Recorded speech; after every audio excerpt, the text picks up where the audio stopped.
જે આપણું switch gear પ્રોટેક્શન્સ માટેનો પ્રેક્ટિકલ છે આપણે પરફોર્મ કરવાના છે. તો સૌપ્રથમ આપણે જે વાત કરી હતી કે ઓવર કરંટ રિલે માટે આપણે જાણકારી મેળવીશું આ પ્રેક્ટિકલની અંદર, અને આપણને ખ્યાલ આવશે એન્ડ ઓફ ધીસ પ્રેક્ટિકલ કે what is the over current relay, actually A working કેવી રીતે થાય છે. આપણે ઘણું બધું એના વિશે થિયરિકલ નોલેજ છે અત્યાર સુધી મેળવ્યું, બટ હવે જે મેઇન વસ્તુ છે એ આપણે જોવાની છે કે એકચ્યુઅલમાં રિલે કેવી દેખાય છે અને એ ઓપરેટ કેવી રીતે થાય છે, કેવી રીતે આપણે એની કેરેક્ટરિસ્ટિક્સ છે એને જોઈ શકીએ છીએ. ઓકે, તો તમે આ જોઈ શકો છો આપણી અહીંયા જે કીટ છે આ ટેસ્ટિંગ કીટ છે study of IDMT over current relay માટેનો પ્રેક્ટિકલ આની અંદર આપણે કરી શકીએ છીએ મિત્રો. હવે અહીંયા જે વસ્તુ છે તમે જોઈ શકો છો કે રિલે આપેલી છે, એક કરંટ ઇન્જેક્ટર આપેલું છે, એક એમસીબી મેઇન સપ્લાય આપેલો છે, આ સિવાયના 2 મીટર છે કે જેનું નામ છે એક એ મીટર અને એક ટાઈમર. બધી વસ્તુ આપણે ડિટેલમાં જોઈએ તો તમે જોઈ શકો છો આ છે આપણી રિલે કે જેની આપણે વાત કરીએ છીએ. આ એકચ્યુઅલી રિલેની અંદર તમે જોઈ શકો છો આ આપણું ફ્લેગ બતાવે છે, બરાબર, એનું સ્ટેટસ બતાવે છે કે રિલે ઓપરેટ થયેલી છે કે કેમ અત્યારે. એમની નીચે જે અહીંયા તમને દેખાય છે એ આપણું પ્લગ સેટિંગનું જે આપણને બાર આપેલું હોય છે એ છે. તેમની અંદર આપણે પ્લગ આપેલો છે જે લીલા કલરનું તમને ડોટ દેખાતું હશે. એકચ્યુઅલી હમણાં આપણે થોડી વાર પછી આપણે એને ઓપન કરીને જોશું કે એકચ્યુઅલી શું છે, બરાબર. તો બેઝિકલી વસ્તુ જે આ ગ્રીન ડોટ તમને દેખાય છે થોડી વાર પછી હમણાં આપણે જોશું કે શું છે એકચ્યુઅલમાં, બરાબર. એ એક પ્રકારનો પ્લગ હોય છે કે જે પ્લગને આપણે અલગ અલગ સોકેટની અંદર ઇન્સ્ટોલ કરી ઇન્જેક્ટ કરીએ છીએ તો એ સેટિંગ છે એપ્લિકેશન્સમાં આવી જતું હોય છે. જેમ કે તમને અહીંયા નીચે તમે જોઈ શકો છો કે અહીંયા જે આખું સ્કેલ છે 0.5 થી લઈ 0.75, 1, 1.25, 1.5, 1.75 અને 2. તો 0.5 થી લઈને 2 સુધીનો સ્કેલ છે આપણને અહીંયા આપેલો છે. એટલે કે અલગ અલગ ટકાવારી પ્રમાણે આપણે જે સિટીનો સેકન્ડરી કરંટ કે જે આપણને અહીંયા રેટિંગમાં આપેલો છે કેટલો છે, સિટી સેકન્ડરી 1 એમ્પિયર. એટલે કે અહીંયા જે આ રિલેનું જે સેન્સિંગ ઇનપુટ આવે છે સિટીનું સેકન્ડરી એ કેટલું છે, 1 એમ્પિયર બતાવે છે, બરાબર. તો આ વસ્તુ છે એના આધારે આપણે અહીંયા આગળના કેલ્ક્યુલેશન્સ જોશું. તેમ આ સિવાય જે મેઇન વસ્તુ છે કે આ રિલેનો આપણે જે સપ્લાય ઇનપુટ અને આઉટપુટ જે આપશું એ તમને અહીંયા 12 જ સોકેટ છે એ બંને આપેલા છે. કરંટ છે અહીંથી ઇનપુટ થશે અને કરંટ છે અહીંથી આઉટપુટ થશે, તો એ રીતે આપણે જોઈ શકશું, બરાબર.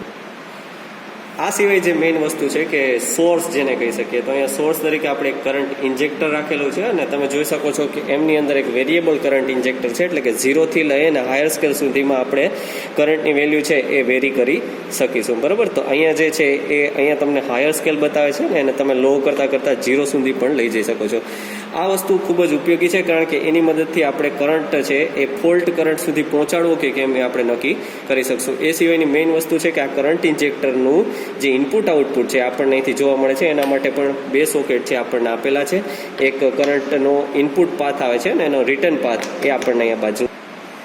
આ સિવાય અહીંયા જે વસ્તુ છે કે આપણે કહીએ કે ભાઈ કરંટ છે એ મેં 1 એમ્પિયર આપ્યો, તો એકચ્યુઅલી આ વેરિએક છે એનાથી આપણને પ્રોપર ખ્યાલ આવશે નહીં કે કરંટ કેટલો અત્યારે ચાલી રહ્યો છે સર્કિટમાં. એટલા માટે અહીંયા આપણને આપેલું છે એ મીટર.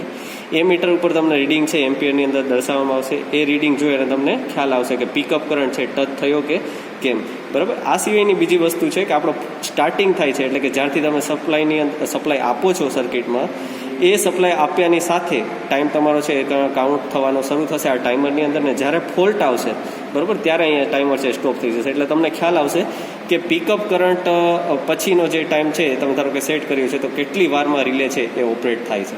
એટલે એનું રીડિંગ તમને અહીંથી મળી જશે. કરંટ કેટલો રાખ્યો એનું રીડિંગ તમને અહીંથી મળશે. અને જ્યારે રિલે છે એ ટ્રીપ થાય છે, બરાબર, ત્યારે અને જ્યારે રિલે ટ્રીપ થાય છે મિત્રો ત્યારે આપણને એનો સિગ્નલ છે આપણે અહીંયા એવી રીતે ફીડબેક લીધેલો છે કે જેથી કરીને આપણને આ જે ગ્રીન લાઇટ છે ઓન થતી જવાશે તથા ટ્રીપનું જે હૂટર છે, હૂટર એટલે કે અલાર્મ જે છે એ સાઉન્ડ સાથે અહીંયા બ્લિંક થશે. જે લાઇટ છે એ પણ થશે, જોવા મળશે અને સાથે સાથે બ્લિંક થતાં સાઉન્ડ તમને હૂટરની અંદર સાંભળવા મળશે. એટલે ખ્યાલ આવશે કે ભાઈ ટ્રીપ છે એ થઈ ગયું છે, બરાબર. તો ઓલ ઓવર જે સર્કિટ છે એ આપણે સમજીએ અહીંયા કે આટલા કમ્પાઉન્ડ છે. આ સિવાયનું મેઇન વસ્તુ છે કે આખા જે આ સર્કિટ છે ટેસ્ટિંગ કિટ છે ને આપણે સપ્લાય છે એ અહીંથી આપીએ છીએ, બરાબર. આ જે એમસીબી છે એ મેઇન એમસીબી છે કે જે કદાચ આની અંદરની કોઈ પણ મિકેનિઝમ ફેલ થાય છે તો છેલ્લે આ તો મારી ટ્રીપ થશે જ, બરાબર. એટલા માટે એક પ્રોટેક્ટિંગ પાર્ટ તરીકે બેકઅપ પ્રોટેક્શન્સ આપણે જેને કહીએ એના પાર્ટ તરીકે આ સર્કિટ જે આખી છે ટેસ્ટિંગ કિટ એના માટે એક એમસીબી રાખેલી છે. અને આખી જે સર્કિટ છે એમના માટે આપણે અહીંયા વસ્તુ રાખેલી છે એક પુશ ઓન બટન અને પુશ ઓફ બટન. એટલે કે જ્યારે આ બટન છે એને પ્રેસ કરીશ તો શું થશે તો કે મારી સર્કિટ છે એની અંદર કરંટ આખું જે ઇન્જેક્ટ છે થવાનું શરૂ થશે. આ જે છે એનાથી મારું કરંટ ઇન્જેક્શન છે એ સ્ટોપ થઈ જશે. તમને ખાલી એક જસ્ટ એક્ઝામ્પલ્સ તરીકે જે અત્યારે છે હું અહીંયા પ્રેસ કરીશ તો તમે જોઈ શકો છો કે 0.08 એમ્પિયર અત્યારે કરંટ છે. જેવું જેવું આપણે એને રીડિંગ વધારશું એટલે તમને એ જોવા મળશે કે 0.59 એમ્પિયર છે કરંટ ફ્લો થઈ રહ્યો છે ને રિલે છે આપણી અત્યારે ઓન સ્ટેટસમાં છે. પણ જ્યારે હું એને ઓફ કરીશ તો તમે જોઈ શકશો કે આપણો કરંટ છે ફરી પાછો 0 થઈ ગયો છે, રિલે પણ આપણી ઓફ થઈ ગઈ છે, બરાબર. પણ આપણો મેઇન સપ્લાય જે સર્કિટનો સપ્લાય છે ઓકે છે, એટલા માટે આ જે છે તમને ઓન બતાવશે. ઓકે, તો તમે અહીંયા જોઈ શકો છો આપણે ઇનિશિયલ કન્ડિશન છે પહેલાં સ્ટાર્ટિંગમાં લઈએ છીએ. અત્યારે સર્કિટ છે આપણી ઓફ છે. સૌ પ્રથમ પહેલું સ્ટેપ કે આપણે સર્કિટને છે ઓન કરી, બરાબર. બીજું સ્ટેપ એ છે કે આપણું વેરિએક છે એને હું અત્યારે 0 ઉપર સેટ કરી દઉં છું, એટલે કે કોઈ જ કરંટ સર્કિટ સ્ટાર્ટ કરતાની સાથે આવશે નહીં. હવે પેલું બીજું સ્ટેપ છે કે આપણે સર્કિટ છે એને સ્ટાર્ટ કરી ઓન કરી. તમે જોઈ શકો છો રિલે છે ઓન થઈ ગઈ છે, મેઇન સપ્લાય પણ ઓકે છે, રિલે પણ ઓકે છે. આ સિવાયનું તમને અહીંયા દેખાતું હશે કાઉન્ટર છે એ ટાઈમર ચાલુ થઈ ગયું છે કે આપણી સપ્લાય છે એ ચાલુ થઈ ગયું છે રિલે માટે, બરાબર. તો આ કાઉન્ટર એની રીતે ચાલશે. જો કાઉન્ટરને રિસેટ કરવું હોય તો મિત્રો આપણે અહીંયા ક્લિક કરી અને એને 0 પણ સેટ કરી શકીએ છીએ. તો સૌ પ્રથમ આપણે અત્યારે પ્લગ સેટિંગ છે એ આપણે રાખેલું છે 0.75 ઉપર, એટલે આપણે કરંટ વધારી અને એવરેજલી 0.80 અથવા તો 0.85 સુધી લઈ જઈએ, એટલે કે પિકઅપ કરંટ કરતાં એ વધારે વેલ્યુ થશે, એટલે કે ફોલ્ટ કરંટ છે એ કન્સિડર થઈ જશે, બરાબર. તો અત્યારે જે છે આપણે કરંટ રાખેલો છે 0.86 એમ્પિયર. આનાથી પણ થોડો વધારી દઉં છું 0.90, 95, 97 એમ્પિયર છે આપણે અત્યારે સેટ કરી દીધું છે. તમે જોઈ શકો છો કે રિલે છે એ ફોલ્ટ કરંટ આવવાથી શું થઈ ગઈ છે, ટ્રીપ છે એ આપણને સિગ્નલ આપ્યું ને થોડી વારમાં એ બંધ થઈ ગઈ. તો આ વસ્તુ છે આ પ્રેક્ટિકલની અંદર આપણે જોઈ. હજુ એક વખત પાછું આપણે એને પરફોર્મ કરશું. એક પરફોર્મન્સ કરતાં પહેલાં હું અહીંયા કાઉન્ટર રિસેટ કરું છું, બરાબર. સર્કિટ મારી ઓલરેડી ઓફ છે. હું ફરી પાછું બધું રિસેટ કરું છું. સર્કિટ આખી ઓફ છે. પહેલું સ્ટેપ સર્કિટને ઓન કરી, બીજું સ્ટેપ રિલેને સ્ટાર્ટ કર્યું. તમે જોઈ શકો 0.97 એમ્પિયર આપણો શું છે ફોલ્ટ કરંટ અત્યારે જઈ રહ્યો છે. અને તમે જોઈ શકો છો કે 6.66 સેકન્ડમાં 6.66 સેકન્ડની અંદર શું થઈ ગયું કે આપણે રિલે છે એને ફોલ્ટ કરંટ સેન્સ કરી અને રિલે ઓપરેટ થઈ ગઈ. એટલે કે રિલેને ઓપરેટ થવા માટેનો ટોટલ ટાઈમ અહીંયા કેટલો લાગ્યો આપણા ઓપરેશન્સમાં 6.66 સેકન્ડ. અને આ રિલે માટેનો જે ફોલ્ટ કરંટ હતો એ આપણે કેટલો લીધો હતો કે 9.95 એમ્પિયર જેટલો, 0.95 એમ્પિયર જેટલો કરંટ છે આપણે ફોલ્ટ કરંટ તરીકે લીધેલો છે. તો આ વસ્તુ છે બધી એ આપણે આ પ્રેક્ટિકલની અંદર જોઈ. હવે ડિટેલની અંદર થોડી વાત કરીએ. ઓકે, તો તમે જોઈ શકો છો કે આપણે અહીંયા જે આખું રીડિંગ છે કઈ રીતે કેલ્ક્યુલેટ કર્યું છે. તો આ છે આપણું પ્લગ સેટિંગ કેટલું અહીંયા આપણે રિલેની અંદર કન્સિડર કરીએ છીએ. પ્લસ આપણી રિલેની અંદર આ વસ્તુ છે ફિક્સ રહેશે, કારણ કે સિટી છે આપણે ચેન્જ નથી કરતા. સિટીનું જે ઇનપુટ છે કેટલું છે સેકન્ડરી ઇનપુટ તો કે 1 એમ્પિયર. અને એ પ્રમાણે આ બે રીડિંગના આધારે આપણને આ રીડિંગ છે મળશે કે ભાઈ આપણો પિકઅપ કરંટ અત્યારે કેટલો કન્સિડર થશે, કે જે આપણે ફોલ્ટ આનાથી બાઉન્ડ્રી ક્રોસ થશે તો એને ફોલ્ટ તરીકે કન્સિડર કરતા હોઈએ છીએ, બરાબર. તો અહીંયા જે છે આપણે અલગ અલગ રીડિંગ ઉપર ટ્રાય કરશું. પહેલું રીડિંગ છે આપણે 0.75 માટે રાખ્યું છે, તેના ઉપર આપણે પ્રેક્ટિકલની અંદર જોઈશું. તમે જોઈ શકો છો કે અહીંયા જે આપણું રીડિંગ છે એ સેટ કરેલું છે 0.75 ઉપર, બરાબર. 0.75 ઉપર શું કન્ડિશન્સ છે એ આપણે ચેક કરશું. તો આપણે જ્યારે 0.75 ઉપર મેં અત્યારે મારું જે કરંટ ઇન્જેક્ટર છે એ પણ 0.75 એમ્પિયર આપે એ પ્રમાણે સેટ કરેલું છે. તો આપણે સર્કિટની અંદર પાવર છે એ ઇનપુટ કરશું.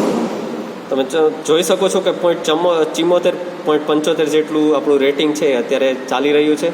અને એ કન્ડિશન્સની અંદર રિલેની જે આપણે ડિસ્ક વાત કરતા હોય કે જેને આપણે એલ્યુમિનિયમ ડિસ્ક કહીએ એની શું પોઝિશન્સ છે આપણે ખાસ જોવાની છે. તો તમે અહીંયા જોઈ શકો છો આ રિલેની અંદર આપણે 0.75 સેટિંગ ઉપર આપણે હમણાં જોયું ડિસ્પ્લેની અંદર કે 0.75 એમ્પિયર આપણું અત્યારે ઇનપુટ ચાલુ છે. અને આ ચાલુ સર્કિટની અંદર જોઈએ તો આપણી એલ્યુમિનિયમ ડિસ્ક છે, બરાબર. આ જે તમને પાર્ટ દેખાય છે આખું શું છે એલ્યુમિનિયમ ડિસ્ક છે. અને જ્યારે પિકઅપ વેલ્યુ કરતાં જ્યારે વધારે કરંટ થશે એટલે કે ફોલ્ટ કરંટ કન્સિડર થશે ત્યારે આ ડિસ્ક છે એ આ ડાયરેક્શન્સની અંદર, બરાબર, લેફ્ટ ટુ રાઇટ ડાયરેક્શન્સની અંદર છે મૂવ કરશે. અને શું થશે તો કે ટ્રીપ સિગ્નલ છે જનરેટ થશે, બરાબર. તો આપણે જે છે કરંટની વેલ્યુ અત્યારે વધારીએ તો તમે જોઈ શકો છો આપણે કરંટ છે વધારીએ છીએ, બરાબર. 1 એમ્પિયર કરી દીધો છે પુશ. તો તમે જોઈ શકો છો કે જે આપણું અહીંયા 1 એમ્પિયર કરંટ કર્યો છે તો એ માટે શું કન્ડિશન્સ થાય તમે જોઈ શકો. ડિસ્ક છે રોટેટ થવાની ચાલુ થઈ ગઈ છે, બરાબર, કે જે પહેલાં સ્થિર હતી કારણ કે પિકઅપ કરંટ કરતાં વેલ્યુ ઉપર હતી નહીં. પણ હવે જે છે તમે જોઈ શકો છો કે એક વખત ટચ થઈ ગયા પછી, બરાબર, એટલે કે જે છે તમારી રિલે સેન્સ કરી લીધો ફોલ્ટ કરંટ. કેમ તો કે એને ટ્રીપ સર્કિટ છે એ ટચ કરાવી દીધી. કોણે તો કે આપણી આ ડિસ્કના રોટેશન્સથી, બરાબર. ઓકે, પ્લસ અહીંયા જે આખો આપણે એક પ્રેક્ટિકલ છે આપણો કમ્પ્લીટ કર્યો એક રીડિંગ માટે જે 0.75નું સેટિંગ હતું. હવે આપણને એવો ક્વેશ્ચન્સ થાય કે આ સેટિંગ જો વધારવું હોય, મારે જે પિકઅપ વેલ્યુ છે એને ઊંચી લઈ જવી છે, એને કન્સિડર મારે હાયર રેટિંગ ઉપર કરવી, તો શું કરવું? તો એના માટે આપણને અહીંયા પ્લગ છે આપેલો હોય છે. પ્લગને જ્યારે આપણે પુશ કરીએ છીએ બહારની બાજુ, બરાબર, તો તમને આ પ્રકારનો જે છે એ પ્લગ જોવા મળશે. તમે જોઈ શકો છો કે આ પ્લગ છે એ કઈ પ્રકારે છે, બરાબર. અને આ પ્લગ છે એ જે ઇન્જેક્ટ સોકેટની અંદર આપણે કરશું તે એ સોકેટની અંદર એ વસ્તુ કન્સિડર થશે. જેમ કે અહીંયા જોઈ શકો છો કે આપણું રીડિંગ છે 0.5 છે, અહીંયા 0.75, અહીંયા 1, અહીંયા 1.25, 1.75, 1.5, 1.75 અને 2. તો માની લો કે આપણે અત્યારે 1.5 ની અંદર આ વસ્તુ છે એ ઇન્જેક્ટ કરીએ છીએ, બરાબર. તો અત્યારે જે મારું પ્લગ સેટિંગ છે એ કેના ઉપર જતું રહ્યું? 1.5 ઉપર, એટલે કે 150% રેટિંગ છે એ અહીંયા કન્સિડર થશે. ઓકે, તો તમે અહીંયા જોઈ શકો છો આપણે જે નવું રીડિંગ છે કરંટ ઇન્જેક્ટ કર્યો છે 1.45 એમ્પિયર, એટલે કે નિયર અબાઉટ 1.5 એમ્પિયર છે આપણે ઇન્જેક્ટ કરેલો છે ને એનું કાઉન્ટર છે મેં સ્ટાર્ટ કર્યું ત્યારથી અત્યાર સુધી તમે જોઈ શકો લગભગ 14, 15, 16 સેકન્ડ છે થઈ ચૂક્યા છે. અને એ સમયે આપણે ડિસ્કની પોઝિશન્સ છે જોશું. ઓકે, તો તમે અહીંયા જોઈ શકો છો કે આપણી આ જે ડિસ્ક છે એની અંદર કોઈ જ મૂવિંગ તમને પોઝિશન્સ અત્યારે દેખાઈ નથી રહી, કારણ કે અત્યારે ફોલ્ટ કરંટ છે કન્સિડર થયો નથી. પિકઅપ કરંટની વેલ્યુ છે એ આપણા ફોલ્ટ કરંટ જેટલી થઈ નથી, એટલે કે પિકઅપ કરંટ છે એ હજી કન્સિડર થયો નથી. એટલે કે આપણું જે અત્યારે રીડિંગ છે કરંટનું મિત્રો 1.46 એમ્પિયર છે, જ્યારે આપણે પિકઅપ કરંટ છે એ અહીંયા કન્સિડર કરીએ છીએ 1.5 એમ્પિયર. એટલે હવે જે છે હું લાઈવમાં અત્યારે તમારી સામે જે કરંટ છે એ ઇન્ક્રીઝ કરી રહ્યો છું. અત્યારે જે કરંટ છે 1.8 એમ્પિયર મેં સેટ કરેલો છે અને તમે જોઈ શકો છો ડિસ્ક છે રોટેટ થવાની ચાલુ થઈ ગઈ છે અને થોડી જ વારમાં હમણાં ટ્રીપ છે થઈ જશે, બરાબર. તો તમે અહીંયા જોઈ શકો છો કે આપણું જે આ ડિસ્ક છે રોટેટ થઈ અને કેવી રીતે અહીંયા ટ્રીપ થયું. પ્લસ અહીંયા એક વસ્તુ એ જોવાની છે કે આપણી આ રિલે છે IDMT ટાઈપ છે, એટલે કે ઇન્વર્સ કેરેક્ટરિસ્ટિક્સ છે આ રિલેની અંદર જોવા મળે છે. તો જેમ જેમ આપણી ફોલ્ટની વેલ્યુ વધુ હશે એવી રીતે શું થશે તો કે અહીંયા ટ્રીપ થવા માટેનો સમય છે ઓછો લાગશે. તો આપણે હમણાં જે છે સ્ટાર્ટિંગમાં જે ફોલ્ટ કરંટ 1.8 એમ્પિયર રાખ્યો હતો એ વધારીને હું ધારો કે 2 એમ્પિયર અબાવ રાખું છું. તો તમે જોઈ શકશો કે આની જે સ્પીડ છે, રોટેશન સ્પીડ છે પહેલાં કરતાં ખૂબ જ આપણને ફાસ્ટ થતી જોવા મળશે. તો ઓકે, તો હમણાં જે છે આપણે સ્ટાર્ટ કરીએ છીએ.